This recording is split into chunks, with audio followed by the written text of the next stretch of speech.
अवैधरित्या तलवार, कोयता व चाकू बाळगणाऱ्या युवकास चंद्रपूर पोलिसांकडून अटक।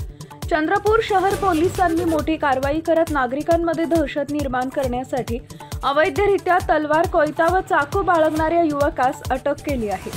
दिनांक 28 सप्टेंबर रोजी पोलिसांना गुप्त माहिती मिळाली होती की बाबूपेठ इथं एक युवक घातक शस्त्र बाळगून दहशत निर्माण करण्याचा प्रयत्न करत आहे।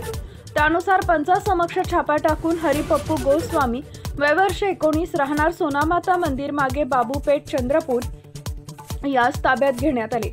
त्याच्याजवळून धारदार लोखंडी तलवार, कोयता व चाकू अशी सुमारे 5000 रुपये किमतीची शस्त्र जप्त करण्यात आली।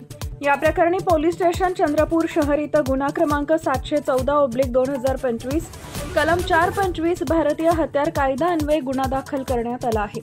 ही कारवाई चंद्रपूर पोलीस अधीक्षक मुमक्का सुदर्शन, अपर पोलीस अधीक्षक ईश्वर कातकडे, उपविभागीय पोलीस अधिकारी सुधाकर यादव यांच्या मार्गदर्शनाखाली पोलीस निरीक्षक निशिकांत रामटेके यांच्या नेतृत्वात करण्यात आली। या पथकात एपीआय राजेंद्र सोनवणे, पीएसआय दत्तात्रय कोलाटे यांच्यासह इतर पोलीस कर्मचारी सहभागी होते। पुढील तपास चंद्रपूर पोलीस करत आहेत। चंद्रपूरहून निलेश ठाकरे यांचा रिपोर्ट।